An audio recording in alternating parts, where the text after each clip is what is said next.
Víktor Orbán, el primer ministro de Hungría, decidió hacer un viaje. Pero no cualquier viaje, claro está. Este era a Tiflis, la capital de Georgia. Resulta que Georgia había tenido elecciones recientemente. Digamos que hubo algunas irregularidades. Imagínense votos dudosos, pero con más sospechas de comportamiento aún más dudoso. ¿Y la Unión Europea? No muy contenta. Muchos Estados miembros pusieron el grito en el cielo diciendo que las elecciones eran tan legítimas como un billete de $3. Querían una investigación en condiciones, una inmersión profunda en las urnas. Orbán, sin embargo, decidió extender la alfombra roja al ganador declarado. Esta no era solo una visita amistosa, era un gran y fuerte abrazo húngaro a un gobierno acusado de chanchullos electorales. ¿Y la Unión Europea? Se quedaron sosteniendo la pancarta de «Queremos un recuento», sintiéndose tan bienvenidos como un pedo en un traje espacial.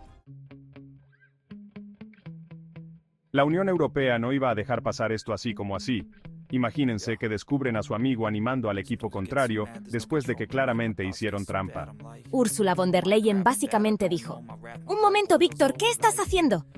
Las elecciones libres y justas son como la pasión de la Unión Europea. Es como su sabor favorito de helado, pero en lugar de masa de galleta con chispas de chocolate, es la democracia. Y Orbán la estaba tratando como un helado derretido en un día caluroso de verano. Un grupo de países de la Unión Europea, peces gordos como Francia y Alemania, se unieron. Enviaron una carta con palabras muy fuertes, del tipo que se imprime en papel oficial. ¿Su mensaje? El viajecito de Orbán no les había gustado nada. Entonces, ¿por qué tanto alboroto en Georgia? Bueno, imagínense unas elecciones en las que las máquinas de votación parecen tener mente propia, donde la gente se presenta a votar solo para descubrir que sus nombres han desaparecido misteriosamente de la lista. Los observadores internacionales, la gente que se supone que debe asegurarse de que todo sea limpio y transparente, estaban alucinando. Habían visto cosas, vaya si las habían visto, cosas que les hicieron cuestionar la integridad de todo el asunto. Los partidos de la oposición en Georgia estaban furiosos, afirmando que todo estaba amañado. Exigían una repetición, una oportunidad para que el pueblo georgiano hiciera oír su voz de verdad. El problema era que, con Orbán ya dando su aprobación, empezaba a parecer que la cosa estaba hecha. Y eso no le sentaba nada bien a la Unión Europea, que lo veía como una amenaza para la frágil danza de la democracia en una región ya conocida por sus turbulencias políticas. Orbán, que nunca rehúye una buena bronca a la antigua usanza con la Unión Europea, se reafirmó en su postura. Ignoró las críticas, diciendo básicamente que la Unión Europea podía metérselas por donde les cupieran. Su ministro de Asuntos Exteriores, Peter Szijjártó, fue aún más lejos, afirmando que las elecciones habían sido totalmente legítimas. Pintaron todo el asunto como una victoria para la soberanía nacional, un término que suelen utilizar quienes quieren decirle a la Unión Europea que se meta en sus propios asuntos. Era la forma que tenía Orbán de decir: haremos lo que queramos, muchas gracias. Ahora bien, esto no se trataba solo de Georgia. Orbán tiene un historial de acercarse a líderes que la Unión Europea preferiría evitar, como Vladimir Putin, de Rusia. Esta última jugarreta no hizo más que echar leña al fuego. El mensaje estaba claro. Orbán trazaba su propio rumbo, aunque eso significara chocar con los valores fundamentales de la Unión Europea. Y la Unión Europea se preguntaba si Hungría, antaño un miembro prometedor del Club Democrático, se estaba volviendo rebelde. Sección 5. La línea roja de la UE en la arena. La Unión Europea tenía que hacer algo. No podían dejar que Orbán socavara la democracia. Así que decidieron golpear a Orbán donde más le dolía, su ego. La UE básicamente desinvitó a Orbán. Fue un desaire diplomático de proporciones épicas. El mensaje fue alto y claro. Orbán, estás castigado. Sección 6. Un historial de dolores de cabeza húngaros. Esta no era la primera vez que Orbán provocaba una migraña a la UE. Llevaba años sobrepasando los límites de lo que la UE estaba dispuesta a tolerar, como aquella vez que decidió construir una valla para mantener alejados a los refugiados. Orbán parecía disfrutar con su papel de niño problema de la UE, el que siempre se sentaba al fondo de la clase haciendo bolitas de papel. Se había peleado por todo, desde los derechos LGBTQ+, hasta la independencia del poder judicial. Incluso había hecho una extraña gira de paz a Moscú y Pekín, en plena guerra de Ucrania. Era como intentar apagar un fuego con gasolina. La UE se preguntaba si Orbán estaría intentando sabotearlos deliberadamente desde dentro. Esta última jugarreta en Georgia no era más que el último capítulo de una larga y turbia historia. Cada vez estaba más claro que Orbán jugaba a un juego diferente, en el que las reglas de la democracia eran más bien sugerencias que normas reales. Sección 7. Se avecina un enfrentamiento en Budapest. A pesar de todo el drama, la UE todavía tenía que tratar con Orbán. No podían limitarse a ignorarlo, por muy tentador que eso pudiera parecer. Era como intentar desactivar una bomba con manoplas de cocina, un movimiento en falso y las cosas podrían ponerse muy feas. Había mucho en juego. ¿Podría la UE encontrar la forma de defender sus valores sin alienar a un Estado miembro? ¿O era este el principio de una escisión más profunda en el seno de la UE que podría amenazar los propios cimientos del bloque?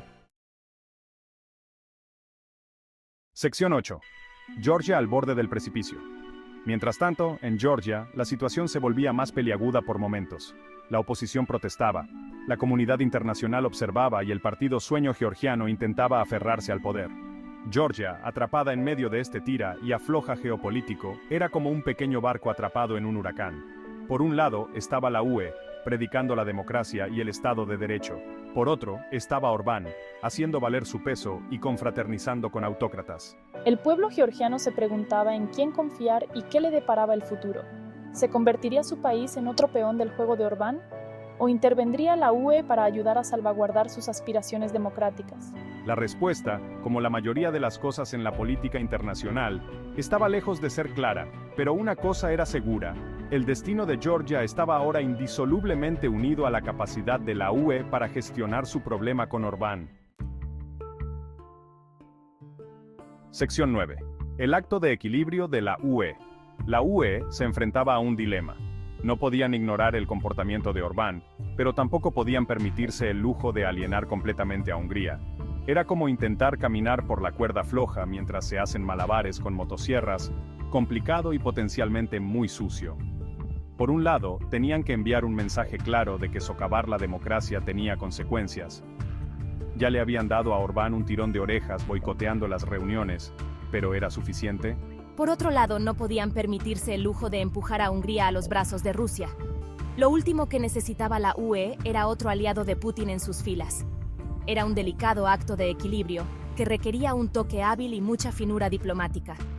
La UE necesitaba encontrar la forma de volver a atraer a Orbán al redil sin comprometer sus valores fundamentales. Era una tarea difícil, pero el futuro de la unidad europea podría depender de ello.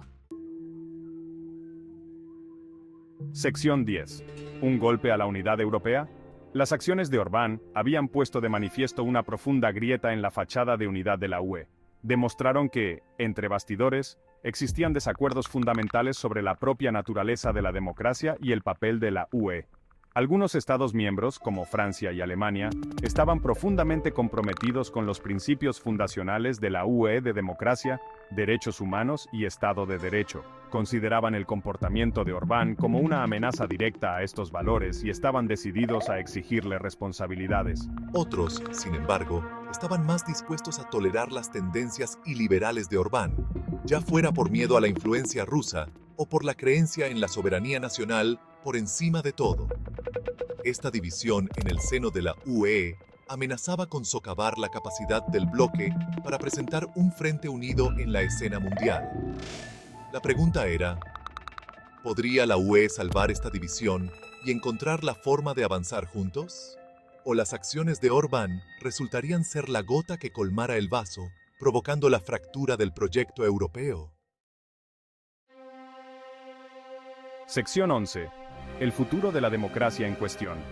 La situación en Georgia, aunque aparentemente aislada, tenía implicaciones de gran alcance. Ponía de manifiesto la fragilidad de la democracia, no solo en Europa del Este, sino en todo el mundo. La voluntad de Orbán de hacer la vista gorda ante las irregularidades electorales, junto con su acercamiento a líderes autocráticos, suscitaba serias dudas sobre el futuro de los valores democráticos. Demostraba que incluso dentro de la UE, la democracia no estaba garantizada. La respuesta de la UE, o la falta de ella, tendría consecuencias.